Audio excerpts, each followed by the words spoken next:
You can tell a lot about a neighborhood from its silence.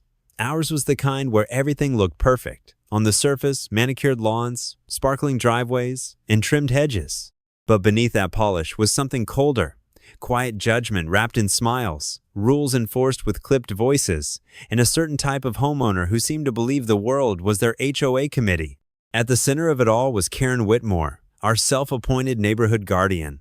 Mid-50s, blonde bob, always in a tailored tracksuit or a tennis skirt she hadn't used for actual tennis in years.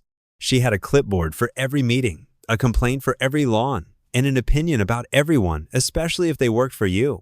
So when I hired Isabella, a 26-year-old Honduran-American woman with a soft voice and a steady work ethic, Karen noticed. She always noticed.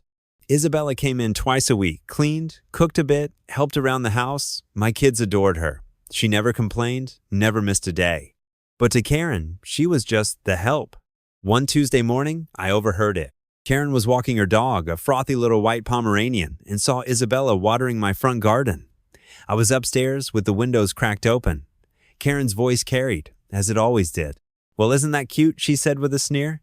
"Taking your time with those flowers like you own the place." Isabella smiled politely, but Karen wasn't finished. "You know, when I first moved here, the staff used the back entrance. Guest times really have changed." I clenched my jaw. I started down the stairs, ready to say something, but Isabella raised a hand, signaling me through the window. She had heard it, but she wasn't upset. She just shook her head and smiled in that quiet, knowing way. Later that week, our neighborhood had its annual HOA community mixer. Everyone brought food and fake laughter. Karen, of course, hosted.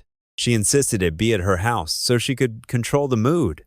She wore a pearl necklace and acted like she was running a presidential gala. I didn't want to go. But Isabella, strangely, did. "They have a piano," she said. "I saw it once through the window. It's a Steinway." Karen had never invited her staff inside for long, but Isabella had cleaned just enough homes to know a good instrument when she glimpsed one.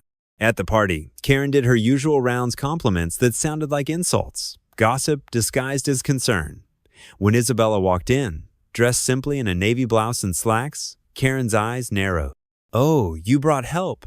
I didn't realize this was a working event," she chuckled. People laughed not because it was funny, but because no one ever wanted to be Karen's target.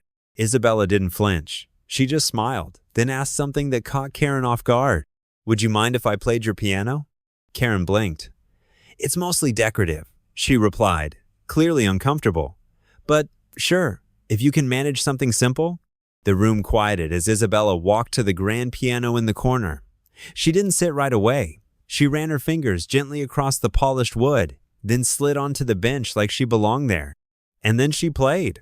Not chopsticks, not a wedding tune or something safe. She played Debussy's Clair de Lune. And not the simplified version, but the full, sweeping, aching masterpiece. Every head turned. Conversations died. Forks stopped halfway to mouths. The soft, rising notes filled the room with something no one expected: beauty, depth, soul. Karen stood frozen, hand on her wineglass, her mouth slightly open. Isabella's fingers moved like they had lived on ivory keys their entire life. The music wasn't just technical, it told a story.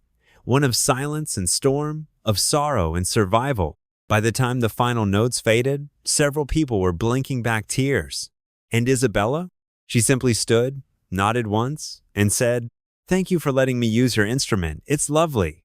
She walked past Karen without a glance. Karen said nothing. For the first time in years, she had no words. The next day, 3 neighbors asked for Isabella's number, not for cleaning for music lessons. Turns out, before coming to the U.S., she had been a piano teacher. Her father was a concert pianist in Tegucigalpa. She had trained since she was 6, but she didn't tell people that, not unless they asked. Karen never mocked her again. In fact, she never spoke to her again at all. And the piano? It sat silent after that, like even it knew it had already said the most important thing it ever would.